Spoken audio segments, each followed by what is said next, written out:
there's a lot of people that protest ICE. I mean, there was some arrests here, I guess yesterday or the day before. I mean, I think after that woman was shot, I think unfortunately, well, everything's unfortunate about it, right? But one of the real problems is now ICE are villains, and now people are looking at them like murderous military people that are on the streets of our city, and they're masked up, which is also a problem, right?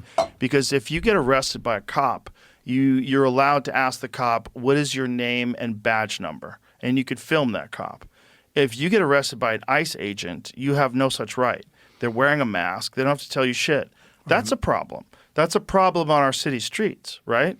Because you could also pretend to be an ICE agent. Right. So I saw this terrible story about this family that was killed where these guys pretended to be a UPS driver. And they showed up and they made their way into the house and killed people because they were dressed up as a UPS driver. If you could pretend to be a UPS driver, for sure you could pretend to be an ICE agent, especially since they're completely anonymous.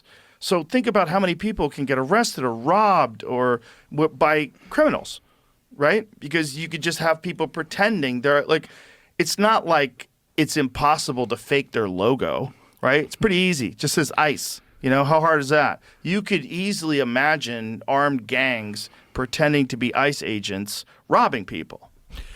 Yeah, I think you could make an argument when you're working right along the border or at night with large groups that there's a lawlessness to the cartels that hiding the identities of ICE along the border. It's a little harder to make the argument, and I saw this image in a courthouse in Chicago where it's a big elevator and the ICE agents all have masks on and they're arresting people, and it's all women and children in a big elevator in a courthouse. It's like, really? I don't think you really need to be wearing a mask. Well, they're worried about being doxxed, and they're finding that happening. But our local police have to do that, and they don't wear masks. You see what I mean? The local police go to the courthouse to arrest somebody, or on the bright lights of the city during the day. But again, the local police have to state their name and badge number. The local police have always been here. Right. The ICE element is completely new. Right. I'm saying, or at least at this scale. I'm saying that for most of the regular arrests, you probably don't need to have them wearing masks. That's what I'm saying.